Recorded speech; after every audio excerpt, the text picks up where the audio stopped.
City terror suspect reportedly worshipped apparently had been on police radar since 2005.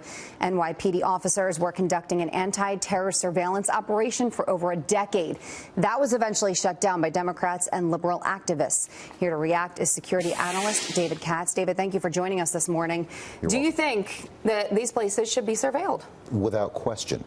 There is no reason to limit investigative techniques once you cross the curtilage of a mosque or a church or a synagogue or any religious institution.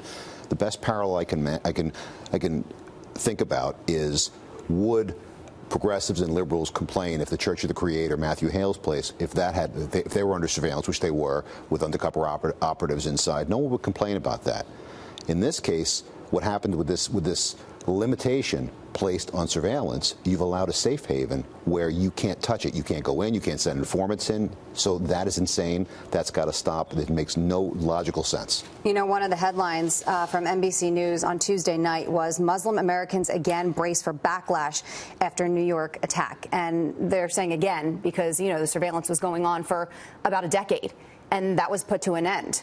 When that happened, when that was put to an end, what was your reaction? It just, again, is political correctness run amok.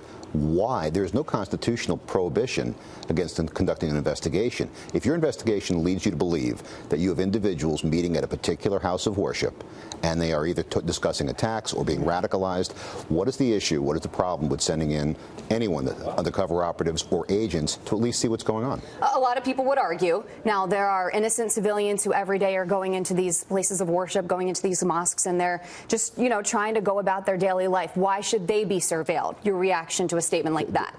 People are not intentionally impacted by surveillance every single day. You on the street corner, there's a surveillance camera. If you're not involved in any criminal activity and you have an undercover operative or informant simply sitting in a pew listening to, let's say, a radicalizing sermon, how are they impacted? They're not impacted in the slightest. However, you do have an opportunity to put law enforcement and intelligence agents in contact with people who may be plotting these kind of attacks. We don't know if this attack was discussed or even approved of or suggested by the people in this mosque. We don't know that. Why? Because we don't have surveillance there. Look, it's a new day in the war on terror right now. I mean, we're seeing things at this point in time with these truck attacks that we haven't seen in this country yet up until this point. A lot of people, including President Trump, are saying the political correctness has to end. Has to end now. Do you agree? Anyone who thinks otherwise is allowing ideology to take over intellect and reason. In this guy, Saipov, his whole immigration chain should be yanked. In other words, anyone who came with him, who's connected to him with respect to coming to this country, they need to have their status revoked and out, because it's enough. It's enough. These kind of attacks cannot be stopped. Why? Because you cannot protect. You can't put bollards and barricades on every street corner, on every sidewalk in the United States. Can't. But what you can do is start injecting some sanity into our investigative policies and immigration policies. And it seems like we're watched all the time. I mean, there are cameras on so many corners. You know, there's surveillance going on all over the place. But at this point, people are saying this is a battle between your civil rights and the tactics that the police need to use in order to keep us safe. What is the impact on civil rights with someone going into a mosque, for example, if an informant says, look, we have some people in there who are getting together plotting an attack?